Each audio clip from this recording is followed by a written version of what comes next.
Estou morando aqui nesse condomínio em Teresópolis, no interior do Rio, 1h30 mais ou menos, um lugar bem propício para o tipo de atividade que eu faço, né?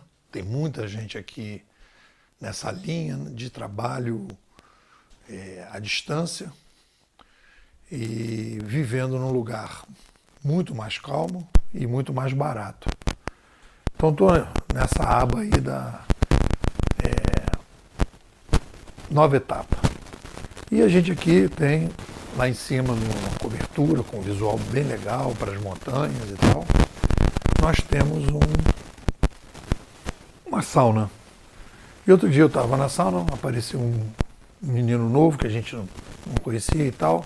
Começamos a conversar. E ele é um estudioso, gosta de Bitcoin, aí começamos a conversar. E ele falou do Harari.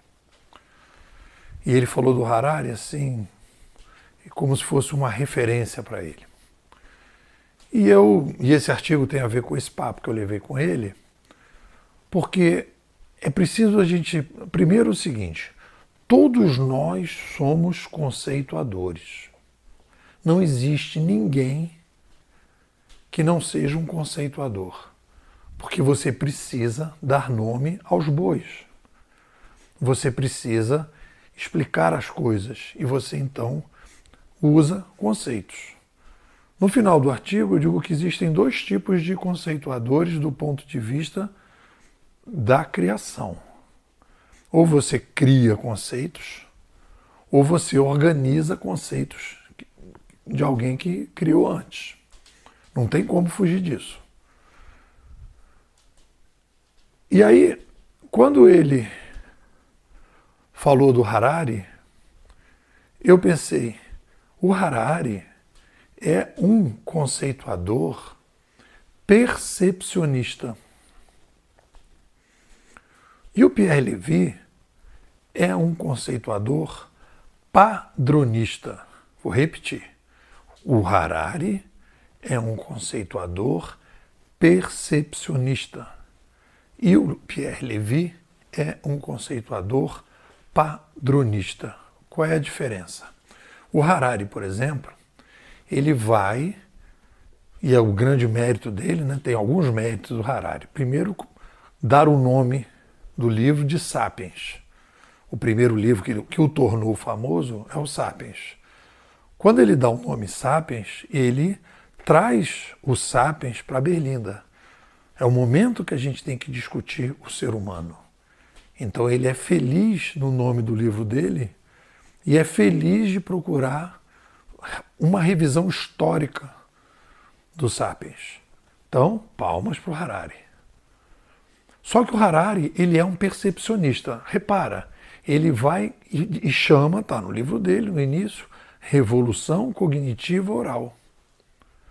Então existe uma revolução cognitiva oral que acontece, e aí ele diz que a partir dessa revolução cognitiva oral, nós tivemos o surgimento, né, o Sapiens, com a sofisticação da linguagem, pôde criar aldeias, deixou de ter a necessidade de ser nômade, porque ele não precisava mais ir atrás de comida. Ele começou a produzir a sua própria comida, através da agricultura e da domesticação dos animais. Mas como é que ele conseguiu fazer isso? Porque ele, com a sofisticação da linguagem, diz, olha, precisa plantar aqui, esse bichinho aqui para você poder ficar com ele aqui, precisa fazer isso, precisa fazer aquilo.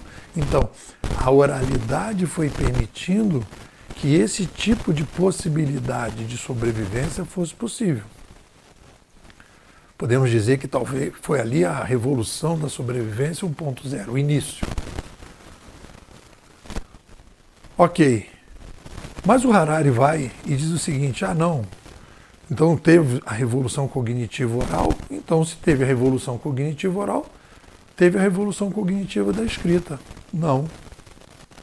Ele percebeu a revolução cognitiva oral, mas não procurou padronizar. Quem que vai padronizar é o Pierre Levy, que vai dizer, opa, revolução cognitiva oral, revolução cognitiva da escrita, a revolução cognitiva digital. E aí qual é o problema que a gente tem? E eu vejo nesse garoto que estava na sauna comigo. Ele escolheu o Harari como uma referência, só que o Harari, por ser um percepcionista, ele não constrói uma base sólida. Mas você tem preconceito com esses autores percepcionistas? Negativo. Eu os leio e leio muito e tiro muita coisa e aproveito. Mas eu aproveito esses caras para ter insights. Quando eu olhei para o Pierre Levy, eu não tinha tido essa noção na época. Que eu falei, cara, esse cara aqui tem algo diferente nele. Hoje, com esse artigo, eu posso dizer, o Pierre Levy, e esse conceito é novo, é um autor, é um conceituador padronista. Ele estabelece um padrão.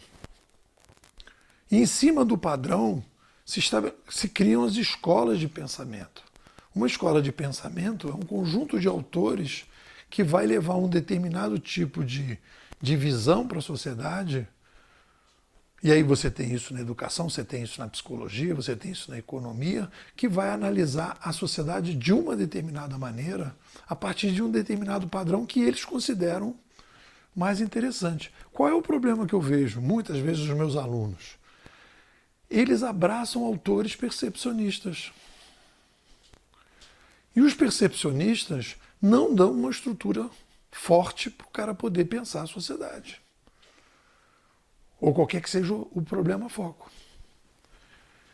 Então, nesse artigo, eu vou falar que se você vai, primeiro, ser conceituador, você não escolhe, você é obrigado. Você nasceu, já é um conceituador. Para você ser um conceituador de excelência, você tem que escolher um problema foco. Se você quiser, então, entrar no mundo dos conceituadores, aquelas pessoas que vão ajudar as pessoas a pensar melhor. E aí, nesse momento, você precisa escolher o problema foco. O problema foco vai te dar a possibilidade de ter cliente. E aí, nesse artigo, eu coloco lá aquela frase do Popper, volta e meia aqui, eu me deparo com alguém que chega, ontem, fim de semana mesmo, uma menina que eu conheci, eu perguntei qual era o estudo que ela estava fazendo, e ela falou lá um assunto que ela está desenvolvendo. E aí, eu acho que vale bem a frase do Popper, que eu abri o artigo, que eu me lembrei dela, ia ser até outra frase, mas eu voltei atrás e vou dizer para vocês a frase. Abre aspas para ele. Não somos estudantes de assuntos, mas estudantes de problemas. E os problemas constituem os recortes de qualquer assunto ou disciplina. Quem faz? Vamos estudar problemas e vamos procurar os padrões para depois, então, ir nas percepções e ter os insights. É um pouco por aí. O que vocês dizem? Você é um cara que adora desafio, adora botar ordem no caos, tem uma lógica mais refinada, não está satisfeito aí com esse mimimi que está no mercado e você gostaria de ter uma visão diferente de cenário. Mais que isso, você precisa se entender, saber que você é uma pessoa especial, saber que você é uma pessoa diferenciada e que você precisa estar junto de outros inquietos que nem você. A nossa escola teve, durante os primeiros 3 anos, um estudo profundo sobre o cenário digital. Nós estamos vivendo uma revolução da sobrevivência, você precisa entender isso, e depois você precisa entender o que é o inquieto inovador, qual é o seu papel nessa revolução e como é que você pode encontrar mais tranquilidade, menos ansiedade, mais felicidade nesse teu jeito meio estabanado, meio preocupado, meio querendo resolver as coisas e você não consegue se encontrar. Vem aqui para a escola que a gente vai te ajudar.